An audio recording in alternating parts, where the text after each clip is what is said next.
Đẹp vô cùng Tổ quốc ta ơi, rừng cọ đồi tre, đồng xanh ngào ngạt.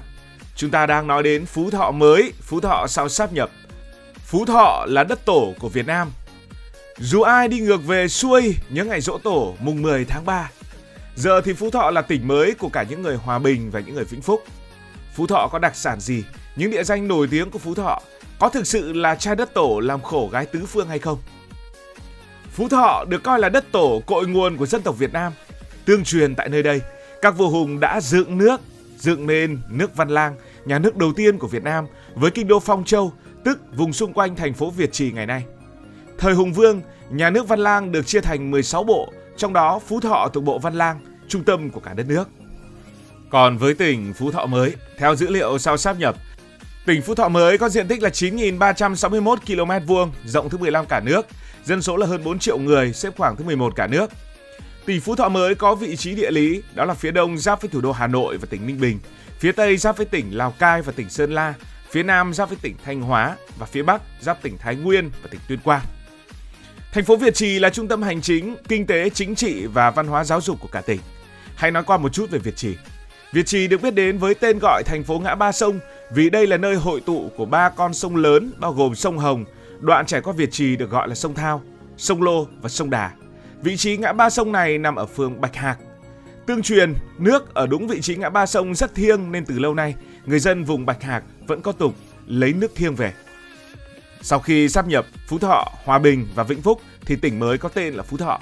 Tại sao lại chọn tên Phú Thọ? Việc chọn tên tỉnh Phú Thọ được đánh giá là phù hợp với giá trị lịch sử, văn hóa ở vùng đất này.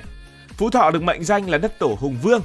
Bây giờ rất khó nói là đất tổ, đang nói đất tổ Phú Thọ lại nói là đất tổ Vĩnh Phúc hoặc là đất tổ Hòa Bình. Đây là nơi lưu giữ khu di tích đền Hùng và các giá trị văn hóa tâm linh như lễ hội giỗ tổ Hùng Vương và hát xoan, di sản văn hóa phi vật thể được UNESCO công nhận. Những điều này thì mang ý nghĩa biểu tượng, khẳng định vai trò trung tâm về văn hóa và lịch sử của Phú Thọ.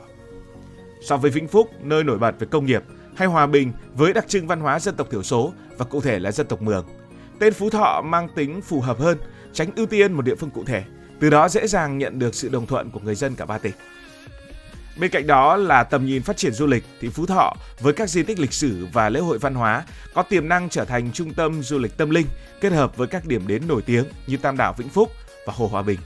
Tên gọi Phú Thọ sẽ là thương hiệu mạnh và thúc đẩy du lịch của vùng. Lại nói về trước sáp nhập. Trước sáp nhập thì Hòa Bình là một tỉnh riêng. Hòa Bình nằm ở phía tây bắc của Việt Nam, là cửa ngõ để nối liền đồng bằng sông Hồng và vùng núi Tây Bắc. Chính vị trí này đã giúp Hòa Bình được ví như cánh cửa bước vào Tây Bắc, vừa gần đồng bằng, vừa mang hơi thở của rừng núi, là nơi giao thoa giữa hai vùng văn hóa lớn, Bắc Bộ và Tây Bắc. Mình được sinh ra và lớn lên tại Hòa Bình, sinh ra tại Đà Bắc và lớn lên tại Lạc Thủy. Người Mường ở Hòa Bình chia thành 4 vùng mường lớn, đó là Mường Bi, Mường Vang, Mường Thàng, Mường Động. Nhớ ngày xưa thời còn học sinh đi hát thì có bài là Mường Bi ơi, Mường Vang ơi, Mường Thàng, Mường Động ơi. Mường Bi tức Tân Lạc được coi là cái nôi cổ nhất. Mường Vang tức Lạc Sơn, đất rộng người đông và nhiều lễ hội. Mường Thàng tức Cao Phong, nổi tiếng với cam. Và Mường Động tức là Kim Bôi, có suối khoáng, có cảnh đẹp và người dân sống rất là trữ tình. Hòa Bình là quê hương của nền văn hóa Hòa Bình, được nhà khảo cổ học người Pháp là Coligny phát hiện vào đầu thế kỷ 20 tại các hang động vùng núi Đá Vôi. Hồi xưa đi học thì có một vài bức tranh hang động được in ở trong sách, không nhầm thì sách lớp 6. Đây là nền văn hóa tiền sử nổi tiếng, có niên đại từ 10.000 cho đến 12.000 năm trước, thuộc thời kỳ đồ đá mới. Còn một tỉnh nữa trước sáp nhập, đó là tỉnh Vĩnh Phúc. Vĩnh Phúc thì nằm ở phía tây bắc của Hà Nội, cách trung tâm thủ đô chỉ vài chục cây thôi, thuộc vùng đồng bằng sông Hồng mở rộng. Nếu Hòa Bình thiên về du lịch sinh thái, Phú Thọ mạnh về nông nghiệp, thì Vĩnh Phúc là một trong những tỉnh công nghiệp phát triển nhanh nhất tại miền Bắc. Vậy là đã rõ lý do vì sao lại chọn tên tỉnh là Phú Thọ, còn vì sao trung tâm tỉnh lại là Việt Trì. Đặt trung tâm tỉnh tại Việt Trì bởi vì Việt Trì sở hữu vị trí địa lý chiến lược, nằm ở trung tâm vùng Trung Du và miền núi phía Bắc, thuận tiện kết nối với Hà Nội và các tỉnh lân cận. Việt Trì thì nằm cách Hà Nội khoảng 80 cây số, kết nối thuận tiện qua nhiều tuyến quốc lộ và đường cao tốc Nội Bài Lào Cai. Vị trí này giúp Việt Trì trở thành điểm trung chuyển lý tưởng, kết nối các khu vực của tỉnh mới với các tỉnh lân cận và tạo điều kiện thuận lợi cho quản lý hành chính và phát triển kinh tế. Với một tỉnh rộng như vậy thì có lẽ là với nhiều người, đặc biệt là người Hòa Bình chẳng hạn, có lẽ là chả bao giờ biết đến thành phố Việt Trì ở đâu. Nói về con người Phú Thọ, dân số Phú Thọ là hơn 4 triệu người, xếp thứ 11 trên cả nước. Thành phần dân tộc của Phú Thọ thì cực kỳ phong phú, người Kinh chiếm đa số nhưng xen kẽ là những cộng đồng nào là người Mường, người Dao, người Sán Dìu, người Tày, người Thái, người Nùng, người Cao Lan. Mỗi nhóm lại có phong tục và bản sắc riêng. Riêng người Mường chiếm hơn 60% dân số của Hòa Bình cũ và khoảng 15% dân số Phú Thọ, khiến vùng này trở thành trái tim của văn hóa Mường Bắc Bộ. Chính sự khác biệt và đa dạng đó giúp con người nơi đây mang những nét hòa quyện. Hiền hậu bền bỉ như người dân Phú Thọ, phóng khoáng trọng tình như người Hòa Bình, nhanh nhẹn năng động như người Vĩnh Phúc. Và tổng hợp lại thì người Phú Thọ mới rất là hay. Họ sống chan hòa, trọng nghĩa, trọng tình, chăm chỉ làm ăn, giữ vững truyền thống mà vẫn cởi mở với cái tên mới. Nếu sáp nhập vùng đất này sẽ là một Việt Nam thu nhỏ của miền Trung Du Bắc Bộ, nơi hội tụ đủ màu sắc dân tộc, cảnh quan, văn hóa và tính cách con người. Về đặc sản, Phú Thọ cũ có thịt chua, bánh tai, chè lông cốc mang hương vị của đất tổ. Hòa Bình có lợn Mường, cơm lam, xôi nếp nương đậm chất bản Mường. Vĩnh Phúc có su su tam đảo, cá thính lập thạch, dê núi, vân vân và vân vân, hòa trộn tinh tế giữa đồng bằng và sơn cước. Sau đây hãy nói về một số điểm du lịch nổi tiếng. Đầu tiên hãy nói về đền Hùng. Bác Hồ đã dặn rằng các vua hùng đã có công dựng nước, bác cháu ta phải cùng nhau giữ lấy nước. Người Việt Nam thì nên đến thăm đền Hùng ít nhất là một lần. Hàng năm vào dịp giỗ tổ, hàng triệu người Việt Nam thuộc các thế hệ con rồng cháu tiên lại nô nức về với đất tổ để dâng hương tại đền Hùng nhằm bày tỏ lòng thành kính, tri ân, nhớ đến tổ tiên, nhớ về cội nguồn, cầu mong bình an, sức khỏe và những điều tốt đẹp. Dù ai đi ngược về xuôi nhớ ngày giỗ tổ mùng 10 tháng 3. Trải qua mấy nghìn năm lịch sử, các di tích thờ cúng vua hùng được các triều đại và nhân dân gìn giữ, hương khói phụng thờ, trở thành điểm hội tụ văn hóa tâm linh, thể hiện tình cảm, sự tri ân công đức với các vua hùng và tinh thần đại đoàn kết của các cộng đồng dân tộc Việt Nam. Đền Hùng nằm trên núi Nghĩa Lĩnh và cao khoảng 175 m so với mực nước biển, leo thì cũng không phải là mệt lắm. Cách trung tâm thành phố Việt Trì khoảng 10 cây số. Núi Nghĩa Lĩnh được ví như ngọn núi thiêng giữa đất tổ, có phong thủy đẹp, lưng tựa vào dãy núi Tam Đảo, mặt hướng ra ngã ba sông Bạch Hạc, nơi hợp lưu của ba con sông lớn là sông Hồng, sông Lô và sông Đà.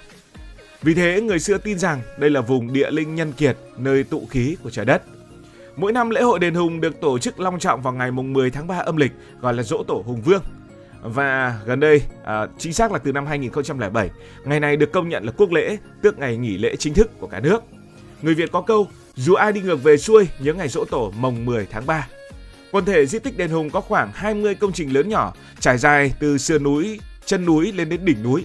Các đền chính gồm có 4 cấp độ, một là đền hạ, hạ là ở dưới. Đây là nơi được cho là mẹ Âu Cơ sinh ra bọc trăm trứng, biểu tượng khởi nguồn của dân tộc Việt. Trong đó có tấm bia khắc chữ Hán và nhiều di vật cổ. Tiếp đó là đền Trung, Trung có nghĩa là giữa, thì đền này nằm ở giữa núi, tương truyền là nơi các vua hùng họp bàn việc nước, dạy dân trồng lúa và chăn nuôi. Không gian đền nhỏ nhưng mà linh thiêng, được bao quanh bởi rừng cây cổ thụ. Thứ ba đó là đền Thượng thì nằm ở đỉnh núi, là nơi vua hùng cúng tế trời đất.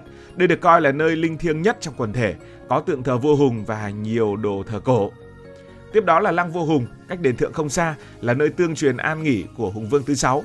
Cái này thì đều là tương truyền thôi nhá. Và lăng được xây bằng đá ong, mái cong rêu phong, tạo cảm giác cổ kính trang nghiêm. Ngoài ra còn có một số di tích khác, ví dụ như là đền Giếng, hay là bảo tàng Hùng Vương, hay là nhà bia ghi công đức, hay là đền Quốc Tổ Lạc Long Quân, vân vân và vân vân. Tiếp đó nói đến những công trình, những danh thắng nổi tiếng ở Phú Thọ thì không thể không nhắc đến nhà máy giấy Bãi Bằng. Nhà máy giấy Bãi Bằng được xây dựng nhờ viện trợ không hoàn lại của Thụy Điển bắt đầu từ những năm 1970. Khi ấy thì Việt Nam vẫn đang khó khăn, nhưng bạn bè quốc tế đã đặt niềm tin rằng Việt Nam cần một nhà máy hiện đại để phục hồi kinh tế. Và thế là Thụy Điển mang đến tất cả, máy móc, kỹ sư, kỹ thuật đến cách quản lý, quy hoạch đô thị. Thế là trong suốt cả thập kỷ, những chuyên gia Thụy Điển đã sống làm việc cùng công nhân Việt Nam, làm việc giữa núi rừng Phú Thọ để biến vùng đất này trở thành một khu công nghiệp kiểu mẫu. Sau khi khánh thành, sản phẩm giấy Bãi Bằng đã nhanh chóng trở thành biểu tượng quốc gia. Báo, vở, sách giáo khoa học sinh cả nước dùng lúc đó, cho đến những năm 1990 hầu hết là in trên giấy Bãi Bằng. Ngày xưa hồi trẻ con bọn mình đi học thì chỉ có giấy Bãi Bằng mà thôi.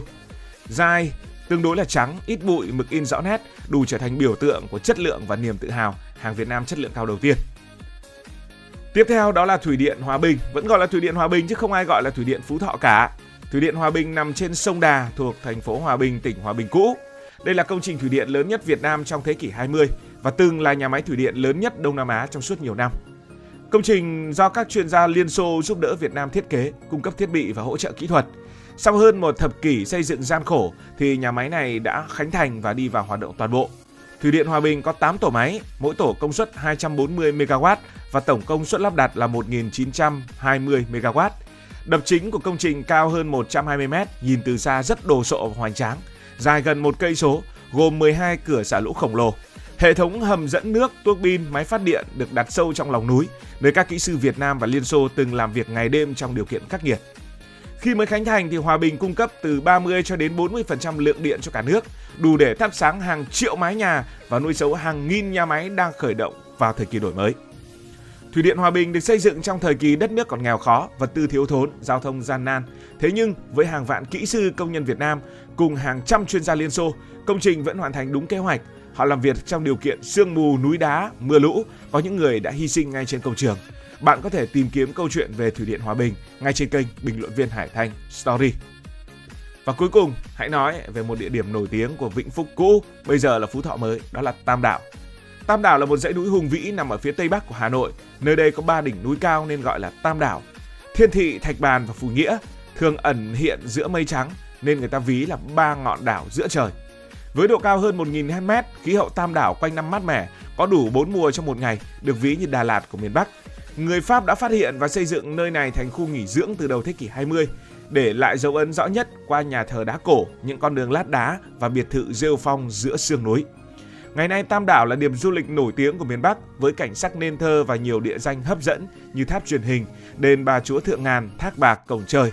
Nơi đây còn có vườn quốc gia Tam Đảo, lá phổi xanh của vùng đồng bằng Bắc Bộ, nơi sinh sống của hàng trăm loài động và thực vật quý hiếm. Người dân Tam Đảo chủ yếu là người Kinh, người Sán Dìu và người Dao, và có một cuộc di cư của những người Kinh từ Hà Nội lên Tam Đảo mỗi dịp cuối tuần rất đông. Người dân hiền lành, mến khách, trừ những lúc tức giận, gắn bó với núi rừng.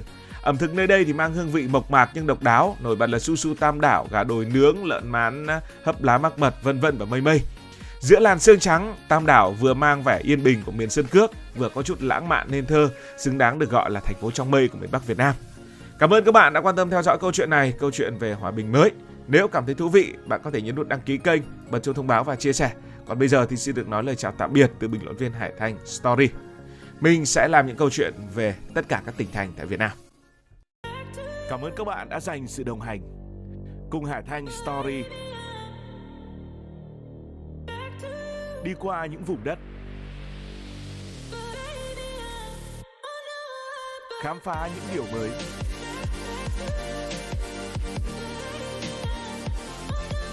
Đừng ngần ngại, hãy để lại những góp ý và xin được hẹn gặp lại.